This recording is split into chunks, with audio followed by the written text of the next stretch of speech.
해볼까요? 당연한 게 아니라 주의 은혜입니다. 오늘은 추수감사주일인데요. 우리 한 해 동안 하나님이 주신 그 큰 은혜에 감사하시면서 오늘 이 감사를 회복하시고 또 감사가 충만한 우리 오늘 하루가 되시길 주님의 이름으로 축복합니다. 오늘 본문은 사도 바울의 짧은 간증입니다. 사도 바울이 자신의 인생을 회고하면서 이제 은혜를 고백하는 장면인데요.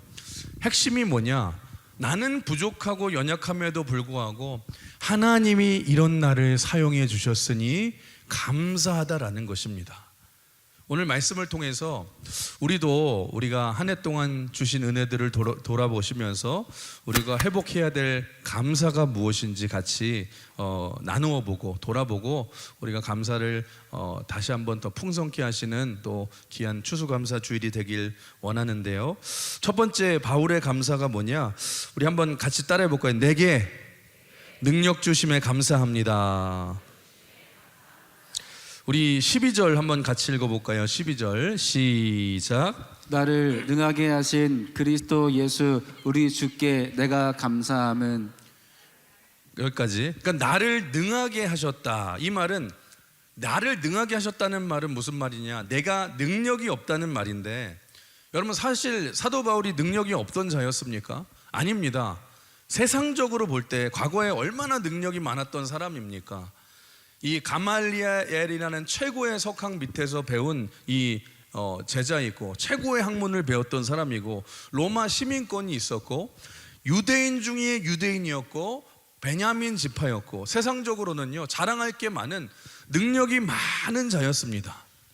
그럼에도 불구하고 사도 바울이 자신의 모든 과거의 업적을 자기가 배설물로 여긴다고 나중에 고백을 하지 않습니까? 여러분 그 이유가 뭐냐? 거기에서 능력이 나오지 않음을 깨달았기 때문입니다. 그러니까 사도 바울이 예수 그리스도를 만난 후에 깨달은 가장 중요한 사실이 뭐였냐면 모든 능력은 나에게 있는 것이 아니라 하나님으로부터 나오는 것이구나. 하나님께 온전한 모든 능력이 있는 거구나. 그걸 깨달았다는 것입니다. 여러분 그렇습니다. 진짜 능력은 오직 주님께 있는 줄 믿습니다. 오직 하나님께 있는 줄 믿습니다. 그러니까 우리도 마찬가지. 우리도 인생을 능력 있게 살아가길 원하신다라면 전능하신 하나님께 연결되어 있어야 된다라는 거예요. 우리 빌립보서 그래서 4장 13절 뭐라고 고백해요? 같이 읽어볼까요? 시작. 내게 능력 주시는 자 안에서 내가 모든 것을 할 수 있느니라. 여러분 내게 능력을 주시는 분이 하나님이시다.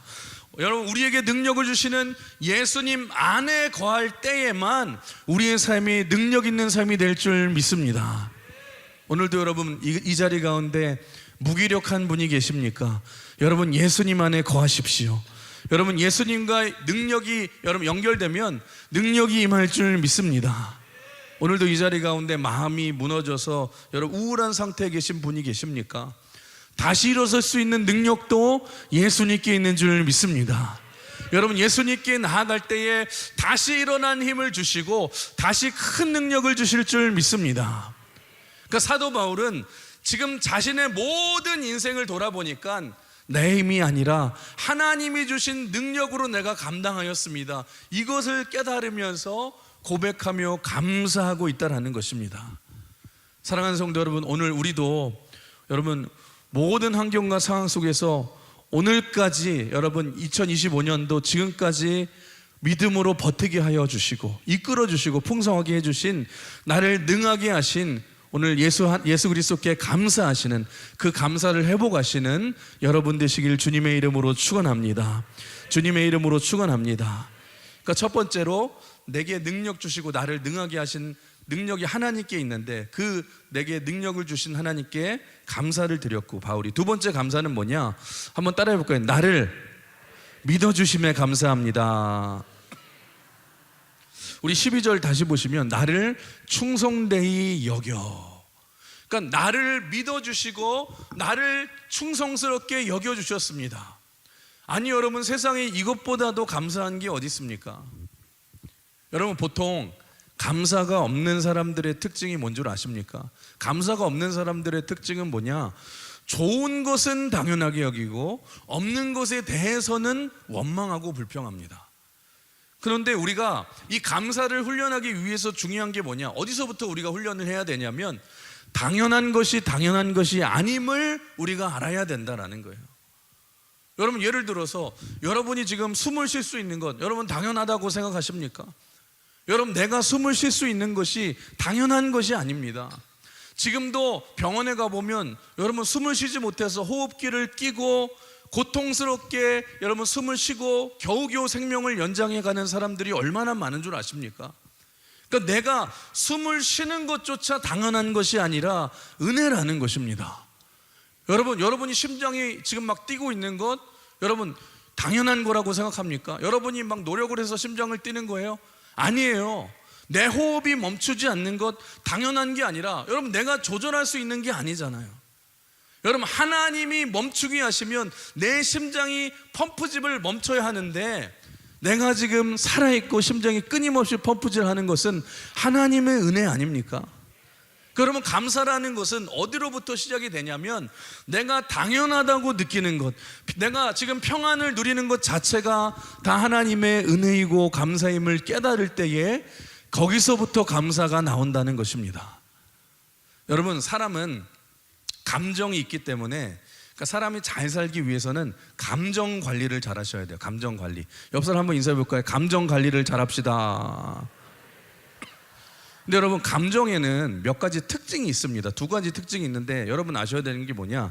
첫 번째, 여러분 한번 따라해 볼까요? 감정은 표현하면 강화됩니다. 그러니까 감정의 첫 번째 특징이 뭐냐? 감정은 내가 표현을 하면 그 감정이 강화가 돼요. 그러니까 예를 들어서 내가 기쁠 때 그 기쁨을 표현하면 더 기뻐져요. 내가 슬플 때, 여러분 막 슬플 때 막 그러잖아요. 여러분 가만히 안 있고 막 무슨 뭐 카톡에다가 갑자기 막 무슨 뭐 이상하게 뭐 오늘 뭐 우울하다 막 그러면서 막 카톡 사진 다 지우고 막 그러시잖아요. 막 표현하잖아요. 막 내가 힘들다고 어렵다고 전화해서 막 표현하잖아요. 슬플 때 막 이상한 노래 들으시잖아요. 슬플 때 슬픔을 표현하면, 그냥 가만히 놔두면 그냥 슬픔인데 슬픔을 표현하면 더 슬퍼진다니까요. 마찬가지로 내가 막 미움이 있을 때, 내 안에 미움이 있을 때 미운 걸 자꾸 표현하면 그 사람이 더 미워지거든요. 그러니까 감정은 표현하면 더 강화가 된다는 거예요. 두 번째 감정의 특징이 뭐냐?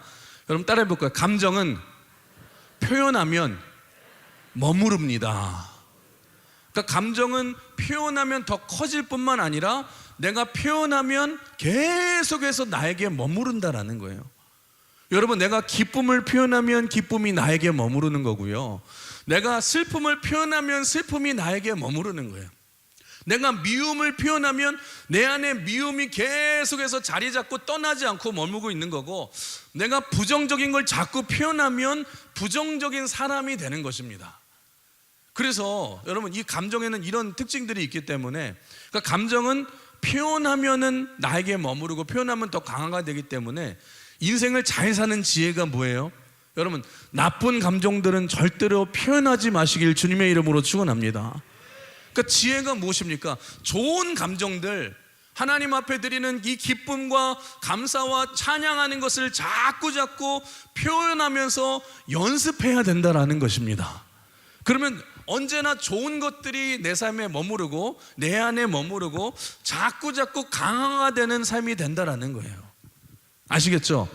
그러니까 여러분, 행복하게 살고 싶으시면 오늘부터 여러분 절대로 부정적인 말은 하지도 마시고, 여러분 오늘부터 더 웃으시고, 여러분 더 기뻐하시고, 제가 말씀드렸죠. 언제든지 여러분, 이 행복한 사람은 뭐냐? 감탄을 잘해야 된다. 어딜 가나 사랑받는 사람은 감탄을 잘해야 된다. 이런 거 봐서도, 여러분 뭐 꽃을 봐서도 이쁘네, 뭐 괜찮네, 그러는 게 아니라, 여러분 어떤 사람이 매력 있어 보여요? 벌써 잊어버리셨어요. 어머머머머머 하시라 그랬잖아요. 어머머머머머 그러면서 너무 이쁘다. 그래야지 사람이 매력적이라는 거예요. 맛있는 걸 누가 사줘도 먹으면서 맛있네?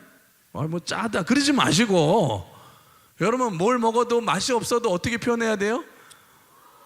그러죠. 이제 잘하시네. 막 감탄하시면서 여러분 맛있다고 하면 또 사준다니까요. 다음에 좋은 것은 머무르기 때문에 여러분, 그래서 더 웃으시길 주님의 이름으로 축원합니다. 자꾸 감탄하시고 더 칭찬하시고 더 기뻐하시고 더 찬송하십시오. 여러분, 힘들 때마다 더 찬송하시고 더 감사하시길 주님의 이름으로 축원합니다. 그러면 감사가 내 삶을 떠나지 않고 감사가 넘치는 삶이 될 줄 믿습니다.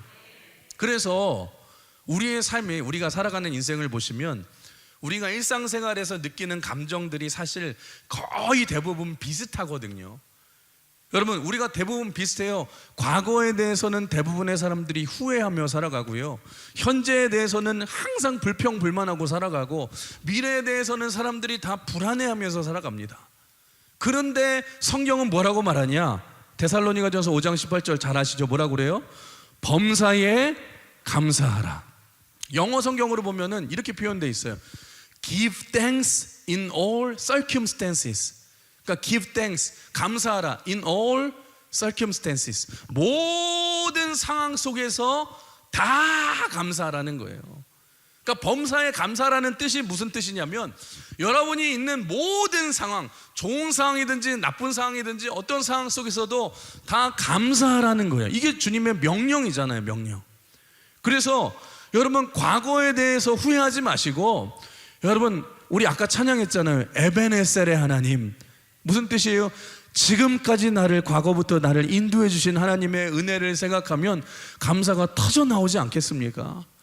현재에 대해서는 내가 원망불평하는 것이 아니라 임마누엘의 하나님, 지금도 나와 함께 하시는 하나님을 생각하면 감사가 터져 나오잖아요. 미래에 대해서도 미래를 걱정하는 것이 아니라 여호와 이레의 하나님, 내 인생의 모든 삶을 예비하시고 준비하시는 그 하나님을 생각하시면 감사가 여러분 터져 나오지 않겠습니까? 무슨 말이냐? 그래서 여러분 잊지 마십시오. 실패가 아니고 여러분 아픔이 아닌 줄 믿습니다. 여러분, 성도에게는요, 넘어짐이 아니라 실패가 아니라는 거예요. 왜냐하면 내 인생에 지나간 실패와 아픔을 통해서도 여러분, 하나님이 하시는 역할이 뭐냐? 그 모든 것을 뒤집어서 합력하여 선을 이루시는 하나님, 그 하나님을 믿으시길 주님의 이름으로 축원합니다.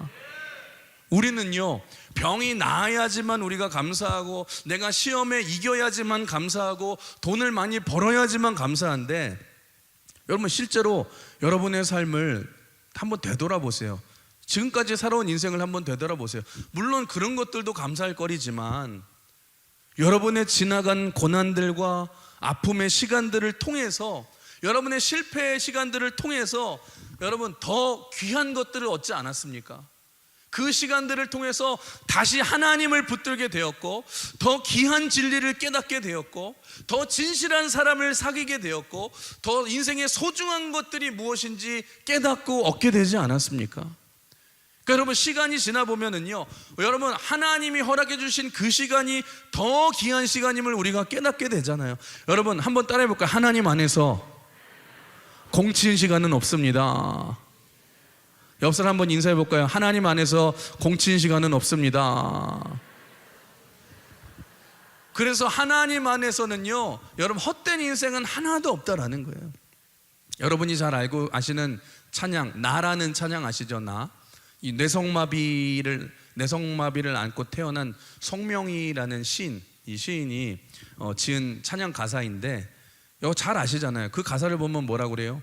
나 비교하죠, 세상하고. 나 가진 재물 없으나, 나 가진 지식 없으나, 무엇보다 나 남에게 있는 건강 있지 않으나. 뇌성마비로 태어났으니까 여러분 얼마나 자라면서 다른 사람과 자신을 비교했겠어요? 얼마나 하나님을 원망했겠습니까? 근데 뭐라고 그래요? 그런 게 없지만 남이 없는 건 내가 있대요. 남이 없는 것을 있대요. 그러면서 뭐라고 고백합니까? 남이 못 본 거 내가 보았고, 남이 듣지 못한 하나님의 음성을 내가 들었고, 남이 받지 못한 그 하나님의 진실한 사랑을 내가 받았고, 남이 모르는 하나님의 깊은 진리를 내가 깨달았습니다. 그러면서 뭐라고 고백합니까? 우리 하나님은 공평하신 하나님이십니다. 그래서 내 인생을 돌아보면 감사할 수밖에 없는 이유가 뭐냐? 나 남이 가진 건 내가 없지만, 가진 게 많이 없지만 인생 돌아보니까 뭐라고 고백해요? 내가 인생이 수지 맞은 장사래요. 왜냐하면 내가 잃어버린 것보다 내가 없는 것이 훨씬 더 많기 때문에. 그래서 뭐라고 고백합니까? 남이 없는 건 나 없지만 공평하신 하나님이 왜요? 남이 없는 것 갖게 하셨다. 훨씬 더 많이 얻었다는 것 아닙니까? 그러니까 원망이 아니라 감사를 표현하는 고백 아닙니까? 오늘 사도 바울이 그걸 고백하고 있는 거예요. 어떠한 상황 속에서도 주님이 나를 믿어주심을 감사합니다. 돌아보니 내 인생의 걸음걸음마다 다 하나님이 주신 은혜가 넘칩니다. 그러니까 감사가 넘치게 되잖아요. 사랑하는 성도 여러분, 오늘도 과거도 내일도 후회하지 마시고, 여러분 현재도 불평하지 마시고 미래도 걱정하지 마시고 모든 상황 속에서 감사하시는 여러분 되시길 주님의 이름으로 축원합니다. 우리 마지막 세 번째 바울의 감사가 뭐냐? 한번 따라해 볼까요? 내게 직분 주심에 감사합니다. 다시 12절을 보시면 뭐라고 그래요? 내게 직분을 맡기시니니. 그러니까 왜 사도 바울이 감사하냐? 하나님이 나를 믿어주시고 나에게 직분을 맡겨주셨다. 이게 왜 감사하냐? 내 과거를 돌아보면 내가 도무지 하나님의 직분을 감당하지 못할 그런 악한 사람인데, 그럼에도 불구하고 하나님이 나를 믿어주시고 이 귀한 직분을 맡겨주시니 생각해보니 얼마나 감사합니까? 여러분, 그래서 하나님이 일하시는 방법을 보시면은요 항상 이런 것 같아요. 우리 하나님은요 되게 자격이 있어 보이는 사람한테는 일을 잘 안 맡기시고요, 여러분 자격이 없는 사람에게 일을 더 잘 맡기시고 사용하시는 게 하나님의 방법인데, 그러니까 저도 목회를 하다 보면 그걸 많이 깨닫습니다. 그래서 제가 스스로에게 스스로를 뭐라고 고백하냐면 이게 사역의 신비고 사역의 이치구나라고 생각하는데, 왜냐하면 우리 성도들 중에도 보시면 와, 저 사람 리더로 세워지면 잘할 것 같다, 그런 사람이 오히려 나중에 리더가 되면 잘 감당을 못해요. 근데 이상하게 생각지도 못했던 이 약해 보였던 사람들이 나중에 리더로 잘 세워지고 쓰임받는 걸 보게 되거든요. 근데 여러분 왜 그런 줄 아십니까? 이 사람들은 태도가 다릅니다. 그러니까 잘할 것 같은 사람들은 자신도 능력이 많은 걸 잘 알아요. 그래서 나중에는 교만하다가 결국에는 이제 넘어지게 되는데, 여러분 오히려 부족해 보이는 사람들은 자기가 부족하고 연약하니까 자기 능력으로 안 되는 걸 아니까 더 기도하고 더 겸손하게, 여러분 더 하나님 앞에 감사하면서 사명을 감당하다가 하나님이 더 크게 사용해 주시거든요. 그러니까 여러분 사역의 현장에서 제가 늘 경험하는 사역의 원리가 이 원리라는 것입니다. 지금 사도 바울이 고백하는 그 감사가 그거예요. 주님, 제가 그렇게 전에 과거에 주를 믿는 사람들을 핍박하는 핍박자였고 폭행자였고 박해자였는데, 자격도 없는 이런 악한 나를 이렇게 전 세계 사람들에게 복음을 전하는 이방인의 사도로 나를 써주시니 주님, 이게 웬 은혜입니까? 주님 감사합니다. 주님 감사합니다. 여러분 우리도 한번 돌아보십시오. 우리도 마찬가지 아닙니까? 아니 여러분, 내가 사실 무슨 자격이 있고 내가 무슨 능력이 있고 내가 무슨 믿음이 커서 내가 이렇게 직분을 맡고 여러분 사명을 감당할 수 있는, 여러분 내가 무슨 능력이 있습니까? 내가 무슨 자격이 됩니까? 그럼에도 불구하고 이런 나를 하나님이 믿어주시고 하나님의 은혜의 도구로 사용해 주시는 것이 여러분 감사 아닙니까? 그게 은혜잖아요. 여러분 요한복음 21장을 보시면, 요한복음은 20장까지 예수님의 사역이 다 끝나고 20장 맨 마지막에 요한복음을 기록한 목적까지 다 끝내고 21장은 부록과도 같은 말씀이거든요. 성경에서 나오는 가장 아름다운 장면 중에 하나가 요한복음 21장이잖아요. 예수님을 부인하고 세 번 부인하고 저주한 이 베드로가 나중에 후회하면서 다시 이제 고기 잡으러 가자 하면서 갈릴리 바다로 가서 다시 허탈하게 고기를 잡고 있을 그때 부활하신 주님이 그 바쁜 와중에도 누굴 찾아가십니까? 베드로 한 사람을 위해 찾아가시는 그 장면이 나온 게 요한복음 21장이잖아요. 여러분 우리 주님께서, 부활하신 주님께서 베드로를 찾아가셔서 뭐 네가 감히 나를 배신해? 그러면서 막 따지고 막 싸우려고 그렇게 하지 않으셨어요. 여러분, 예수님이 한 가지 질문을 물어보셨죠. 그거 하나를 확인하셨는데, 여기서 근데 예수님의 질문의 핵심이 뭔 줄 아십니까? 예수님이 베드로에게 질문을 하실 때 베드로의 원래 이름을 부르면서 베드로에게 물어보십니다. 그러니까 여러분, 베드로가 원래 진짜 이름이 베드로가 아니잖아요. 여러분, 나중에 예수님이 이제 붙여주신 별명, 이렇게 별명 같은 이름이거든요. 그러니까 여러분, 원래 베드로가 태어날 때 가졌던 이름은 무엇입니까? 요한이라는 사람의 아들 시몬이잖아요. 시몬이 이름이에요. 원래 자기 이름입니다. 그런데 이제까지 뭐 예수님 뭐 제자가 되어서 뭐 대단한 뭐 베드로처럼 여러분 떵떵대고 살았는데, 다시 갈릴리로 돌아간 베드로를 찾아가신 부활하신 예수님께서 그 시몬의 옛 이름, 이 베드로의 옛 이름을 시몬으로 이름을 부르면서 이렇게 한 가지를 확인하시죠. 뭐라고 그래요? 요한의 아들 시몬아, 네가 이 모든 사람들보다 나를 더 사랑하니. 여러분, 이게 무슨 말입니까? 우리가 알고 있는 그 대단한 수제자, 그 베드로, 대단해 보이는 베드로가 아니라, 사실 베드로는, 진짜 베드로는 어떤 모습이에요? 처음의 모습처럼 아무것도 모르고 부족하고 무식하고 연약했던 그 베드로 아니었습니까? 그런 그를 예수님께서 처음에 찾아가셔서 나를 따라오너라, 내가 너를 사람을 낚는 어부가 되게 하리라 제자로 부르시고, 그래서 지금까지 은혜로 키워주시고, 그래서 지금 이 대단한 여러분 수제자 베드로가 있게 된 건데, 베드로는 이제까지 그게 다 자기 힘인 줄 알았어요. 당연한 건 줄 알았어요. 근데 돌아보니까 뭐예요? 다 예수님의 이 은혜였고 예수님이 인도해 주신 것 아닙니까? 그걸 깨달으라고 여러분 예수님께서 그렇게 여러분 물어보신 거죠. 요한의 아들 시몬아, 네가 나를 사랑하니. 그때 베드로가 뭘 깨달았겠습니까? 그렇지, 나 사실 베드로가 아니라 나 사실 시몬이었지. 그 옛날에 그 믿음 연약하고 무식하고 아무것도 아니었던 그 대단한 베드로가 아니라 나 사실 시몬이지. 그러면서 내가 지금 이렇게 지금까지 이렇게 된 것도 다 예수님의 은혜였지. 여러분, 그걸 깨달으면서 뭐라고 고백했겠어요? 민망해서, 주님, 제가 주님 사랑하는 거 주님 아시잖아요. 내가 주님 사랑합니다. 예수님 그러시죠. 그래, 그럼 됐어.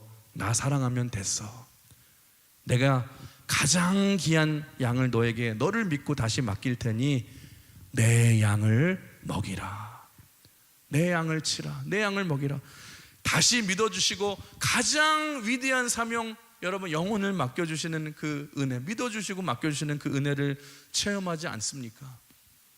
그 주님의 사랑과 은혜를 깨닫고 나중에 사명을 다시 회복한 베드로가 나중에 사도행전에 가서 얼마나 멋지게 더 일어나서 사명을 감당하게 됩니까?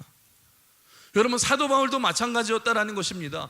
사도 바울이 그 수많은 순간과 고난 속에서도 하나님의 사명을 충성되게 감당할 수 있었던 비결이 뭐였냐? 여러분, 내가 지금의 나 된 것은 내 힘이 아니라 뭐예요? 오직 하나님의 은혜라는 거예요. 우리 한번 13절 14절 같이 읽어볼까요? 시작. 내가 전에는 비방자요 박해자요 폭행자였으나 도리어 긍휼을 입은 것은 내가 믿지 아니할 때에 알지 못하고 행하였음이라. 우리 주의 은혜가 그리스도 예수 안에 있는 믿음과 사랑과 함께 넘치도록 풍성하였도다. 아멘. 지금 바울의 태도를 보십시오. 내가 나의 과거를 확실히 압니다. 내가 전에는 비방자였습니다. 박해자였습니다. 폭행자였습니다. 나는 그게 후회되지 않습니다. 오히려 과거의 모습을 이 사도 바울이 다 인정하잖아요. 그럼에도 불구하고 지금 내가 나 된 것은 하나님의 넘치는 은혜로 된 것입니다. 오직 다 주님의 은혜입니다. 예수 그리스도의 십자가가 은혜가 나를 일으켜 세웠고 부활의 능력으로 다시 내가 살아났습니다. 하나님의 은혜를 고백하지 않습니까? 사랑하는 성도 여러분, 우리도 마찬가지라는 거예요. 여러분, 우리가 무슨 자격이 있어서 일하는 것이 아니지 않습니까? 여러분, 우리가 무슨 자격이 있어서 우리가 직분을 얻은 게 아니잖아요. 여러분, 가끔 교회에서 이제 사역하다 보면 뭐 자격을 많이 따질 때가 있는데, 여러분 사실 자격을 따지자면 하나님 앞에서 자격이 있을 사람이 누가 있습니까? 다 하나님 앞에 죄인이잖아요. 그런데 내가 자격이 없기 때문에 하나님의 은혜가 되는 것 아닙니까? 우리가 무슨 자격이 있어서 여러분 구원을 받았겠습니까? 여러분, 하나님의 은혜잖아요. 무슨 자격이 있어서 우리가 사명을 받고 직분을 받고 하나님 앞에 쓰임 받을 수 있는 것입니까? 하나님의 은혜잖아요. 지금 사도 바울이 여러분 무슨 고백을 합니까? 자기가 이렇게 쓰임 받고, 자기가 이렇게 이방인의 사도로 쓰임 받고 내가 사도가 되어서 쓰임 받는 것도 내 힘이 아니라는 거예요. 이 모든 것이 하나님의 은혜라는 것입니다. 그래서 감사가 터져 나올 수밖에 없다라는 거예요. 여러분, 제가 좋아하는 찬송가 중에, 많이 부르는 찬송가 중에 하나가 찬송가 384장, 어릴 때부터 참 많이 불렀는데 나의 갈 길 다 가도록, 잘 아시잖아요. 거기 2절 보시면은 이런 가사가 있죠. 나의 갈 길 다 가도록 예수 인도하시니. 제가 제일 좋아하는 가사 중에 하나가 여기에요. 어려운 일 당할 때도 무슨 은혜? 족한 은혜 주시네. 여러분, 이 부분이 참 감동이 되지 않습니까? 어려운 일과 대비되는 것이 족한 은혜거든요. 그러니까 우리의 삶에 어려운 일이 많이 있지만 여러분, 그것보다 언제나 돌아보면 그것보다 언제나 더 풍족한 은혜로 하나님께서 우리를 인도하여 주셔서 우리가 지금까지 승리한 것 아닙니까?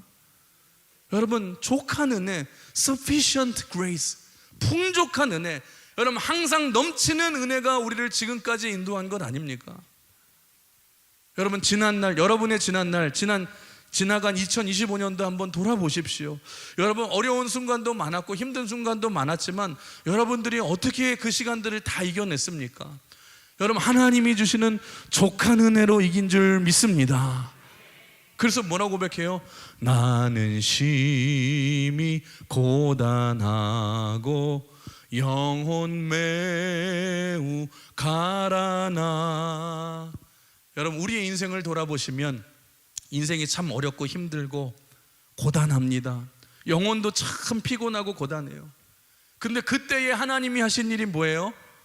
여러분, 족한 은혜가 뭐예요?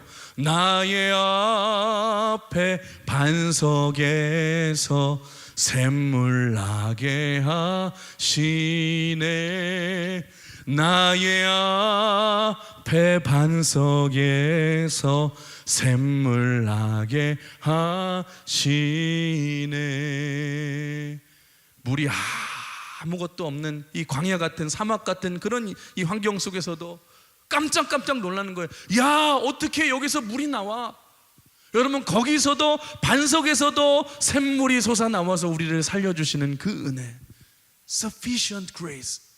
여러분, 그 풍족한 은혜로 하나님이 지금까지 우리를 인도해 주셨는 줄 믿습니다.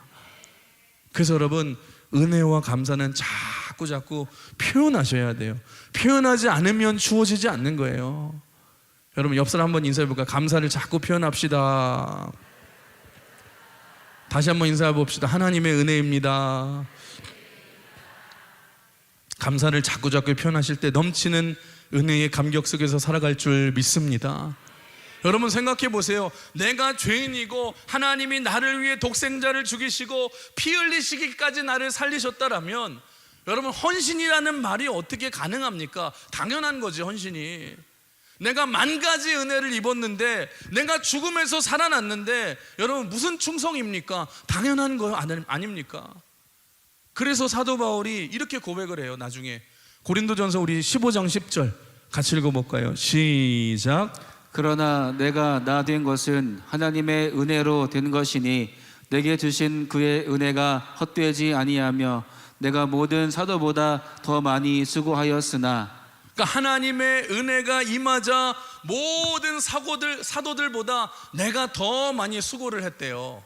그런데 그러니까 지금 이게 무슨 말이냐? 내가 더 많이 수고한 것이 내 공로가 아니라 하나님의 은혜를 입은 것에 비하면 아무것도 아니라는 거예요. 여러분, 왜 우리의 삶에 불만 불평이 그렇게 많습니까? 하나님이 인도해 주신 그 은혜를 자꾸 까먹고 은혜가 뭔지도 모르고 은혜를 잊어버리니까 원망이 나오고 불평이 나오고 힘들다고 말하잖아요. 근데 사도 바울은 지금 뭐라고 고백합니까? 내가 모든 사도들보다 더 많이 수고하였으나, 그 다음에 뭐라고 고백하는 줄 아세요? 그 다음 한번 같이 읽어볼까요? 고린도전서 15장 10절 뭐라고 그래요? 내가 한 것이 아니요 오직 나와 함께 하신 하나님의 은혜로다. 여러분, 이제 아시겠습니까? 사도 바울이 그 많은 고난과 역경과 그 많은 사역에서 불구하고 끝까지 기쁨으로 감격으로 원망 불평하지 않고 사명을 감당할 수 있었던 비결이 뭐냐? 내가 남들보다 더 많은 일을 감당했으나 내가 한 것이 아니요 오직 나와 함께 하신 하나님의 은혜로다. 여러분, 그렇습니다. 우리도 마찬가지예요. 그래서 인생은 예수님의 은혜로 사는 것인 줄 믿습니다. 여러분, 은혜로 살면 다 이길 수 있어요. 은혜로 살면 다 극복할 수 있어요. 은혜로 살면 다 승리할 수 있어요. 한번 따라해 볼까요? 내가 한 것이 아니요 나와 함께 하신 하나님의 은혜입니다. 마지막으로 우리 오늘 본문 16절 같이 읽어볼까요? 16절 시작. 그러나 내가 긍휼을 입은 까닭은 예수 그리스도께서 내게 먼저 일체 오래 참으심을 보이사 후에 주를 믿어 영생 얻는 자들에게 본이 되게 하려 하심이라. 지금 연약한 사도 바울을 쓰신, 나를 쓰신 이유를 지금 사도 바울이 뭐라고 설명합니까? 믿는 자들에게 내가 본이 되게 하려고 나를 이렇게 사용하셨다.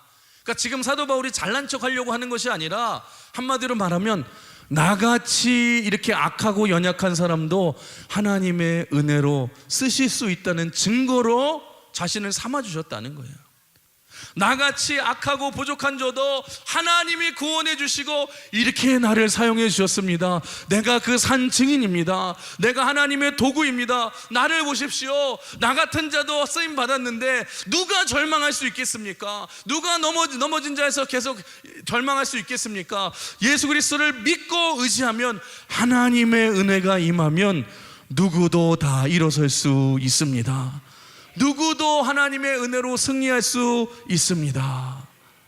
사랑하는 성도 여러분, 오늘 말씀을 정리하면서 2025년 지금 마지막을 향하고 있는 이때에, 이 추수감사주일에 우리 사도 바울의 믿음의 간증을 통해서 다시 그 은혜를 회복하시고 감사를 회복하시길 주님의 이름으로 축원합니다. 죄인 중에 괴수인 나를 믿어주시고 능력 주시고 직분과 사명을 맡겨주신 그 은혜, 사도 바울은 자신의 인생을 모든 통틀어서 지금 뭐라고 고백하고 있어요? 나의 나된 것은 오직 하나님의 은혜입니다. 내가 이 모든 고난과 사명을 다 감당하고 이룰 수 있는 힘은 주의 은혜를 힘입은 까닭입니다. 그리고 어떤 어렵고 절망스러운 상황에 있다 할지라도 여러분 결코 절망하지 마십시오. 나 같은 사람도 주님의 은혜로 다시 회복되어 이렇게 멋지게 쓰임 받았듯이 여러분도 절망하지 마시고 멋지게 예수님을 붙들고 은혜를 붙들고 다시 일어서십시오. 그러면 여러분이 세상의 멋진 믿음의 본이 될 것입니다. 세상 사람들이 말할 거예요. 야, 저런 힘든 상황 속에서도 예수님 붙들면 일어설 수 있구나. 예수님 붙들어야지 승리하는구나. 여러분들이 그 은혜의 증인이 되셔야 된다는 거예요. 여러분, 우리의 인생 길지 않는 한 번뿐인 인생, 원망하며 불평하며 시간 낭비하지 마시고 지나간 세월도 하나님의 은혜이고 지금 걷는 이 믿음의 길도 앞으로 주어진 인생도 그 시간도 하나님의 은혜로 인도하심을 믿으시면서 우리 2025년 마지막까지 은혜의 힘으로 승리하는 저와 여러분 되시길 주님의 이름으로 축원합니다.